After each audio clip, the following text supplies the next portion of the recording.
ओम श्री लक्ष्मी नरसिम्हाय नमः। सोमवार व्रत कथा। सोमवार के व्रत में जरूर सुने ये कथा, मिलेगी शिव पार्वती की अनुपम कृपा। सोमवार का दिन भगवान शंकर को समर्पित है। आज ही के दिन भक्त भोलेनाथ को प्रसन्न करने के लिए विशेष पूजा अर्चना करते हैं। कुछ लोग आज ही के दिन व्रत भी रखते हैं ताकि शिव की विशेष कृपा प्राप्त की जा सके। बाबा भोलेनाथ के आशीर्वाद के लिए आप भी सोमवार का व्रत कर रहे हैं तो शिव व्रत की कथा को पढ़कर या सुनकर उस उपासना को पूरा करें। सोमवार के व्रत की विधि क्या है? नारद पुराण के अनुसार सोमवार के व्रत में व्यक्ति को प्रातः स्नान करके शिव जी को जल और बेलपत्र चढ़ाना चाहिए तथा शिव गौरी की पूजा करनी चाहिए। शिव पूजन के बाद सोमवार का व्रत कथा सुननी चाहिए। इसके बाद केवल एक ही समय भोजन करना चाहिए। साधारण रूप से सोमवार का व्रत दिन के तीसरे तक होता है, मतलब शाम तक रखा जाता है। सोमवार का व्रत 3 प्रकार के होते हैं: प्रति सोमवार व्रत, सौम्य प्रदोष व्रत और 16 सोमवार का व्रत।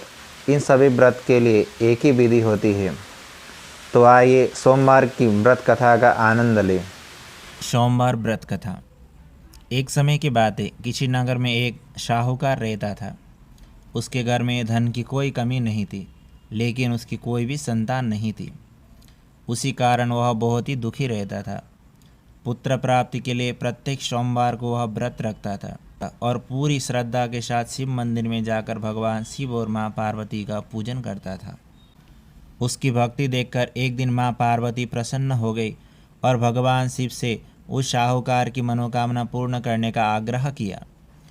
पार्वती जी की इच्छा सुनकर भगवान शिव ने कहा, हे पार्वती, इस संसार में हर प्राणी को उसके कर्म का फल मिलता है और जिसके भाग्य में जो हो उसे भोगना ही पड़ता है। लेकिन पार्वती जी ने साहूकार की भक्ति का मान रखने के लिए उनकी मनोकामना पूर्ण करने की इच्छा जताई। माता पार्वती के आग्रह पर शिव जी ने साहूकार को पुत्र प्राप्ति का वरदान तो दिया, लेकिन साथ ही यह भी कहा कि उसके बालक की आयु केवल 12 वर्ष की होगी। माता पार्वती और भगवान शंकर की सारी बातचीत साहूकार मंदिर में बैठकर सुन रहा था। उसे ना तो इस बात की खुशी थी और ना ही दुख। वह पहले की भांति शिव जी की पूजा करता रहा। कुछ समय बाद साहूकार के घर में एक पुत्र का जन्म हुआ। जब वह बालक 11 वर्ष का हुआ तो उसे पढ़ने के लिए काशी भेज दिया गया। साहूकार ने पुत्र के मामा को बुलाकर उसे बहुत सारा धन दिया और कहा कि तुम इस बालक को काशी में विद्या प्राप्ति के लिए ले जाओ और मार्ग में यज्ञ करना। जहाँ भी यज्ञ कराओ वहाँ ब्राह्मणों को भोजन कराते और दक्षिणा देते हुए जाना। दोनों मामा भांजे इस तरह यज्ञ करते और ब्राह्मणों को दान दक्षिणा देते काशी की ओर चल पड़े। रात में एक नगर पड़ा जहाँ नगर के राजा की कन्या का विवाह था, लेकिन जिस राजकुमार से उसका विवाह होना था वह एक आँख से काना था। राजकुमार के पिता ने अपने पुत्र के काना होने की बात छुपाने के लिए एक चाल सोची। साहूकार के पुत्र को देखकर उसके मन में एक विचार आया। उसने सोचा, क्यों न इस लड़के को दूल्हा बनाकर राजकुमारी से विवाह कर दो। विवाह के बाद धन देकर विदा कर दूंगा और राजकुमारी को अपने नगर ले जाऊंगा। लड़के को दूल्हे का वस्त्र पहनाकर राजकुमारी से विवाह कर दिया गया। लेकिन साहूकार का पुत्र ईमानदार था। उसे यह बात न्याय संगत नहीं लगी। उसने अवसर पाकर राजकुमारी की चुन्नी के पल्लू पर यह लिख दिया, तुम्हारा विवाह तो मेरे साथ हुआ है, लेकिन जिस राजकुमार के संग तुम्हें भेजा जाएगा वह एक आँख से काना है। मैं तो काशी पढ़ने के लिए जा रहा हूँ। जब राजकुमारी ने अपनी चुन्नी पर लिखी बातें पढ़ ली तब उसने अपने माता पिता को यह बात बताई। राजा ने अपनी पुत्री को विदा नहीं किया, जिससे बारात वापस चली गई। दूसरी ओर साहूकार का लड़का और उसके मामा काशी पहुँचे और वहां जाकर उन्होंने यज्ञ किया। इस दिन लड़के की आयु 12 साल की हुई। उसी दिन यज्ञ रखा गया। लड़के ने अपने मामा से कहा, मेरी तबीयत कुछ ठीक नहीं है। मामा ने कहा, तुम अंदर जाकर सो जाओ। शिवजी के वरदान अनुसार कुछ ही देर में उस बालक के प्राण निकल गए। मृत भांजे को देखकर उसके मामा ने विलाप शुरू किया। संयोगवश उसी समय शिवजी और माता पार्वती उधर से जा रहे थे। पार्वती जी ने भगवान शिव से कहा, स्वामी, मुझे इसकी रोने के स्वर सहन नहीं हो रहा है। आप इस व्यक्ति के कष्ट को अब दूर कीजिए।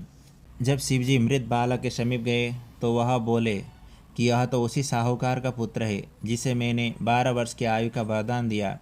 अब इसकी आयु पूरी हो चुकी है। लेकिन मातृभाव से विभोर माता पार्वती ने कहा कि हे महादेव, आप इस बालक को और आयु देने की कृपा करें, अन्यथा उसके वियोग में उसके माता पिता भी तड़प तड़प कर मर जाएंगे। माता पार्वती के आग्रह पर भगवान शिव ने उस लड़के को जीवित होने का वरदान दिया। शिव जी की कृपा से वह लड़का पुनः जीवित हो गया। शिक्षा समाप्त करके लड़का मामा के साथ अपने नगर की ओर चल दिया। दोनों चलते हुए उसी नगर में पहुंचे जहां उसका विवाह हुआ था। उस नगर में भी उन्होंने यज्ञ का आयोजन किया। उस लड़के के ससुर ने उन्हें पहचान लिया और महल में ले जाकर उनकी खातिरदारी की और अपनी पुत्री को भी उन लोगों के साथ विदा कर दिया। इधर साहूकार और उसकी पत्नी भूखे प्यासे रुककर बेटे की प्रतीक्षा कर रहे थे। उन्होंने प्रण कर रखा था कि यदि उन्हें अपने बेटे की मृत्यु का समाचार मिले तो वह भी प्राण त्याग देंगे। परंतु अपने बेटे के जीवित होने का समाचार पाकर वह बहुत प्रसन्न हुए।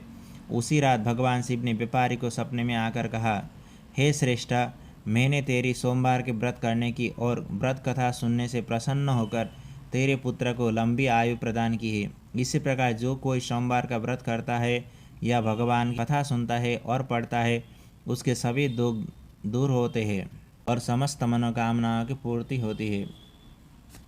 इस प्रकार जो भी भगवान के इस सोमवार के व्रत को करेगा, भगवान की उस पर विशेष कृपा बनी रहेगी। ओम नमः शिवाय। शुभम।